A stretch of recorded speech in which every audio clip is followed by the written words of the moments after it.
Acts chapter 22. Brethren and fathers, hear my defense before you now. And when they heard that he spoke to them in the Hebrew language, they kept all the more silent. Then he said, I am indeed a Jew, born in Tarsus of Cilicia, but brought up in this city, at the feet of Gamaliel, taught according to the strictness of our fathers' law, and was zealous toward God, as you all are today.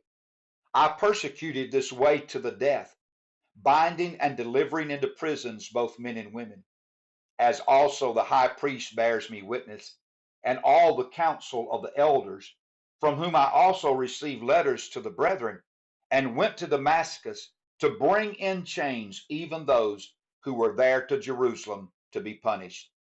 Now it happened, as I journeyed and came near Damascus at about noon, suddenly a great light from heaven shone about around me, and I fell to the ground and heard a voice saying to me, Saul, Saul, why are you persecuting me? So I answered, Who are you, Lord? And he said to me, I am Jesus of Nazareth, whom you are persecuting. And those who were with me indeed saw the light and were afraid, but they did not hear the voice of him who spoke to me. So I said, What shall I do, Lord? And the Lord said to me, Arise and go into Damascus, and there you will be told all things which are appointed for you to do. And since I could not see for the glory of that light, being led by the hand of those who were with me, I came into Damascus. Then a certain Ananias, a devout man according to the law, having a good testimony with all the Jews who dwelt there, came to me. And he stood and said to me, Brother Saul, receive your sight. And at that same hour I looked up at him. Then he said, The God of our fathers has chosen you, and you should know his will, and see the just one, and hear the voice of his mouth. For you will be his witness to all men of what you have seen and heard. And now, why are you waiting? Arise and be baptized, and wash away your sins, calling on the name of the Lord. Now it happened, when I returned to Jerusalem and was praying in the temple, that I was in a trance, and saw him saying to me, Make haste and get out of Jerusalem quickly, for they will not receive your testimony concerning me. So I said, Lord, they know that in every synagogue I am imprisoned and beat those who believe on you.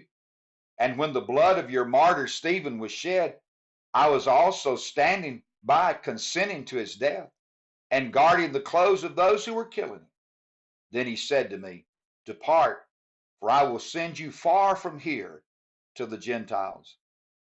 And they listened to him until this word, and then they raised their voices and said, Away with such a fellow from the earth, for he is not fit to live. Then, as they cried out and tore off their clothes and threw dust into the air, the commander ordered him to be brought into the barracks, and said that he should be examined under scourging, so that he might know why they shouted so against him. And as they bound him with thongs, Paul said to the centurion who stood by, Is it lawful for you to scourge a man who is a Roman and uncondemned? When the centurion heard that, he went and told the commander, saying, Take care what you do, for this man is a Roman. Then the commander came and said to him, Tell me, are you a Roman? He said, Yes.